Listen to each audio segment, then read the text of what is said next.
So here we have the three Gibb brothers, and you're playing around with different styles, and you've got the ability to catch different moods.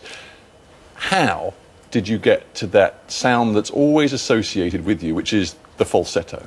Well, in those days it was licensed. I mean, the falsetto has always been used by the Four Seasons, which is Jersey Boys, most of everyone, and of course you've got people like the Stones have used falsetto, Prince, the most beautiful girl in the world. I mean, it's always been there. Well, that's all true, but why is it that, you know, frankly, you and the Bee Gees are almost stuck with that particular style of singing, you know? Well, because you've got to remember that that particular piece of music around it was the biggest selling soundtrack album of all time, and still is.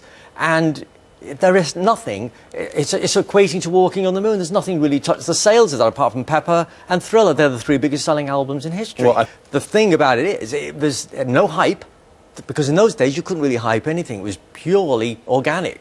Unlike today, of course, where everything is hype. But, and here is the big but, your own brother Morris later said it became our albatross. Albatross. Well, that's quite true, as a lot of things for people. Because do you still feel that when you watch it today? Do you think, you know, in many ways, it would have been better if it hadn't been that way for the Bee Gees, if we weren't so defined by that particular John Lennon sound? said in his last interview with Playboy magazine that he wished he'd had a fever, a Saturday night fever in his career, because he loved singles. And I knew John Lennon, he loved singles, and I love singles. The fact is, it's like Captain Kirk of the Enterprise.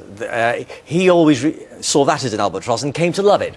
I actually am very proud of Saturday Night Fever now, because I don't think, I mean, many people would actually like to have a fever. It's not something you can plan or engineer. Did it bug you that it became something that others in the business poked fun at? And, you know, you had the satirical bands like the Heebie-Jeebies sort of poking. Well, there are tribute bands at that time, but there are many tribute bands that are of the Bee Gees today, all around the world.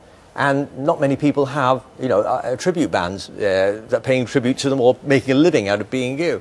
The fact is, it had an impact on the culture. And there are people who have hit records and there are people who have impact on the culture. Fever did, there is no doubt about it. People use the word staying alive in the expression fever with everything. And it is no doubt undisputed part of the music culture. You mentioned John Lennon there, and there's something about the Beatles and other huge bands which I think is almost a given in rock music. That is, there's always a difficult dynamic within bands. Yeah. Beatles, it was John and Paul. Yeah. You could say, you know, bringing it more up to date, Oasis, it was Noel and Liam. Yeah. Obviously in the Stones, it was Keith and Mick. Right. You were a family band. You were a band of brothers. A band of brothers. How did it work in the Bee Gees? Well, there's always going to be dynamics in any group, whether you're brothers or not. People always say, well, you've been together for so long because you're brothers. Brothers never really stay together because they're brothers. They usually part. We stay together because we shared the same... But you tried to quit. You tried to quit when you were, I think, 19 Very years early, old. yeah. And was that because there were power relationships in the Bee Gees group that you couldn't cope with? It happens. It happened with Oasis, and it's called First Success. And it does happen when you feel that you want to spread your wings a little bit on your own.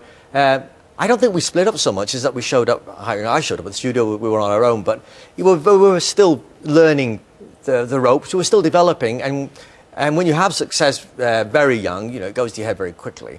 And I mean, you had problems at the time. I know you had some drugs problems with amphetamines, and I think your brothers and indeed your father were extraordinarily worried about you for a while. Well, yeah, but everybody in those days, the late '60s, everybody was like that. You know, that was really the hardest thing I've ever done. I mean, I never took anything harder than that, except only for working in the studio.